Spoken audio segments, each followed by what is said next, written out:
as you can see, the whiteboard is out. Dun, dun, dun. Because I made that horrible error of listening to one of my teacher's talks and getting really enthusiastic about it, and just wanting to relay a little bit of information. And just like everything in the Dharma, you're like, oh, I just want to relay this one bit of information, and it's connected to everything else, and it just gets huge. And maybe we'll try to do that sooner rather than later. Maybe I'll try to do it right now. Let's see if I can deliver this information with some amount of clarity in 10 minutes. Oh. Okay, so is anyone here a visual learner? Like pictures? Okay, me too. I like words. Words are super cool. But even when I hear and say words, I'm thinking a picture in my head. And every so often I'll see a picture, a diagram, in a meditation context or a Dharma practice context. And it like so perfectly encapsulates a concept.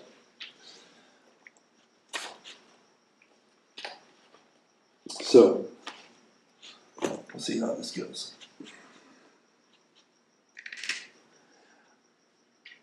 I'm drawing a circle to represent your awareness.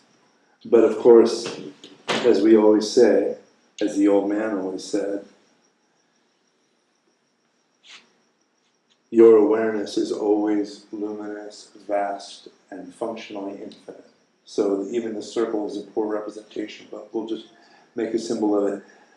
Think of your awareness like this circle, this field, and it includes the 5 senses plus the heart-mind. This is the classical Buddhist model, what they call the 6 senses. So, let's say you're just going through your life, and these points of sensory contact are touching the field of awareness. This could be anything. Like, think about all the colors that are in the room you're in. Think about all the shapes, all the lines. Think about all the sounds that you're hearing. Think about the hundreds of thousands of points of sensory contact on the surface of your skin, from the clothing you're wearing, to the carpet under your feet, to the hands and fingers touching in your lap. I mean, it's really countless. If you tried to measure it in terms of like on a computer as far as data, it would be massive.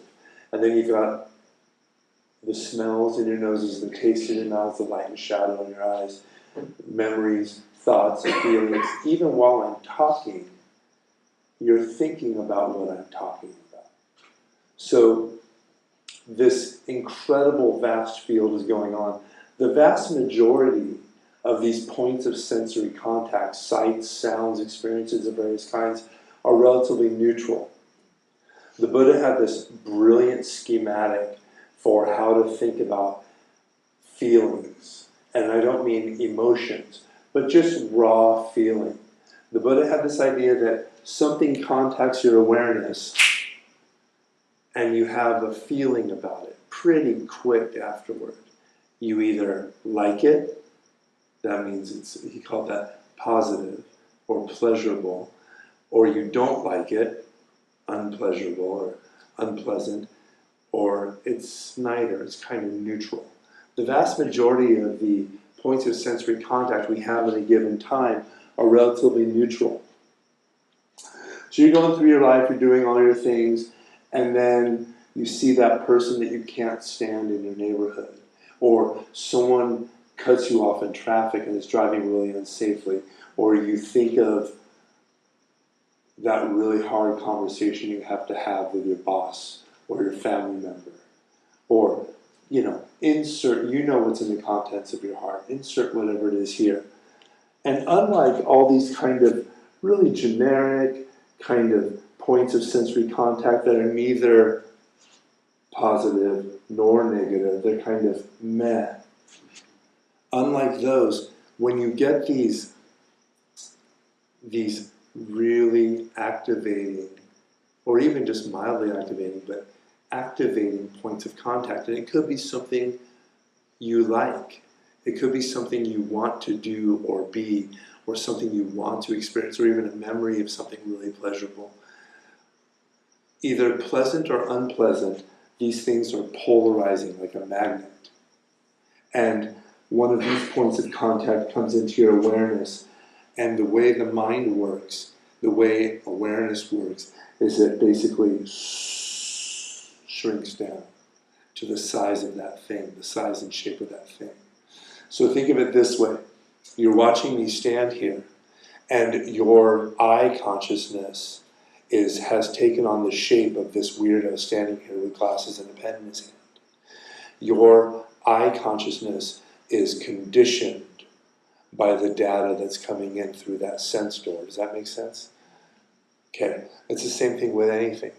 If you're walking around town and you smell something unpleasant, ooh, and it instantly becomes the biggest thing in the room.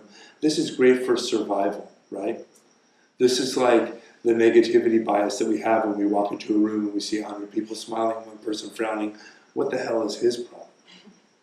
It's like, which is actually great for survival. You might want to avoid that person or find out what his problem actually is. But just think of how polarizing, how activating, how agitating many of these points of sensory contact are, especially in the emotional and mental field. And of course, the five senses are how we kind of locate danger, how we see problems that we need to like mitigate or take care of or avoid, even just where you put your foot to avoid that big crack in the sidewalk or whatever it is. So, I was watching this talk by my teacher, and he says this really kind of simple thing. He says, I'm going to grab it out of here so I don't mess it up.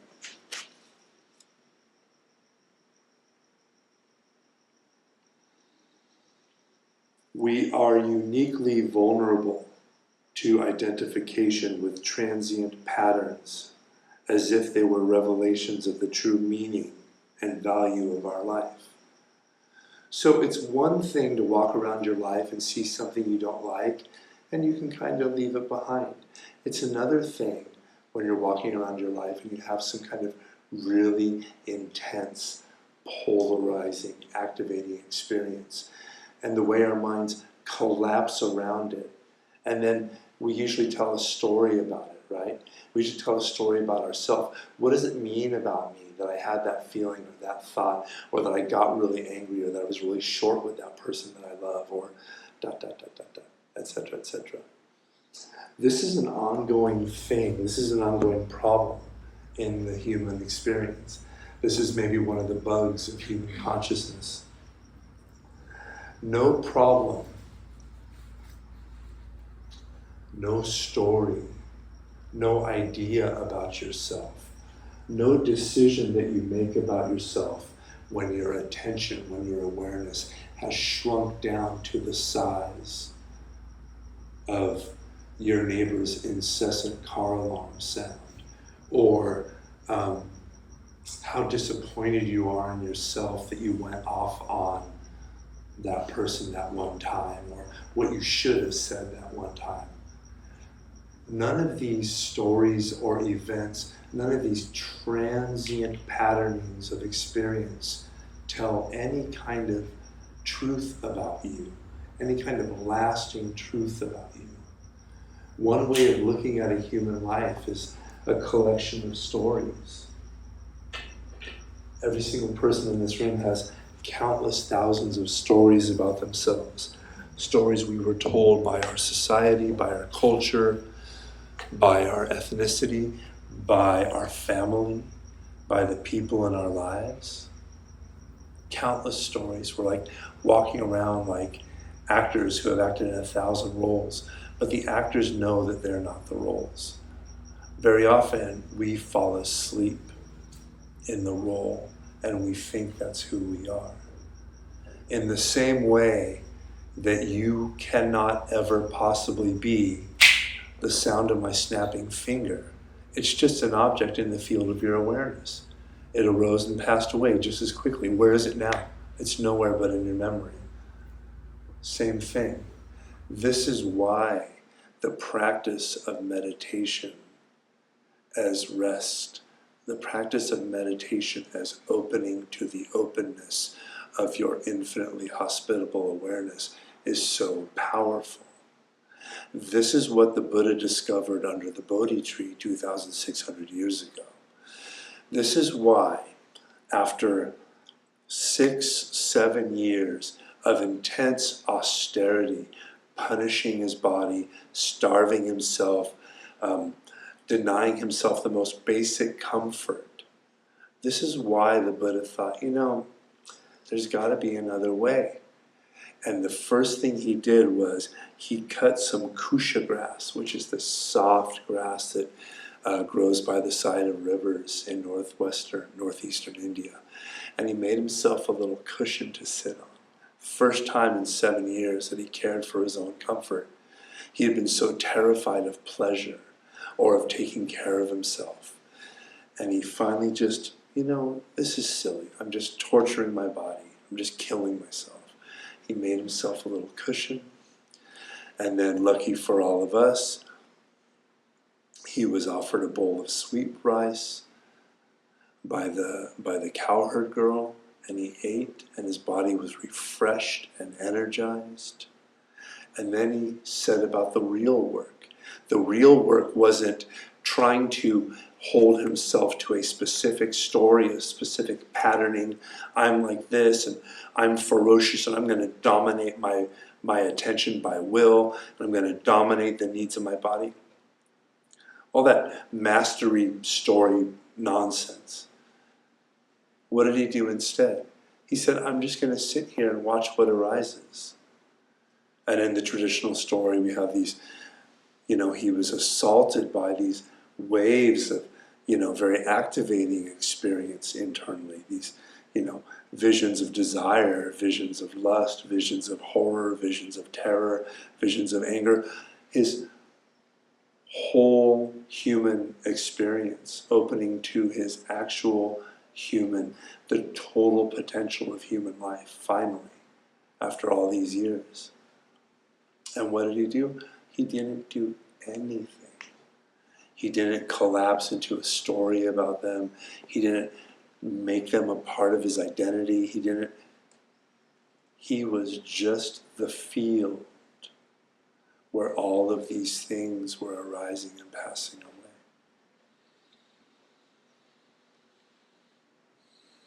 He saw that you can simply remain open, that you can simply stay in the beautiful, naked ambiguity of experience, moment by moment, pleasant, unpleasant, neutral. This is why he delivered this practice to us. He saw that this was the middle way between all extremes, between rejecting your life and your experience, and between clinging to them and making them part of who you are. This is me. How many times have you said that about yourself? I know I've said it a few times. This is me now. And then over time it just kind of washes out. So even just living our normal life is trying to show us you're never any of these things. You could never be any specific thing. You are always and ever and already that vast awareness.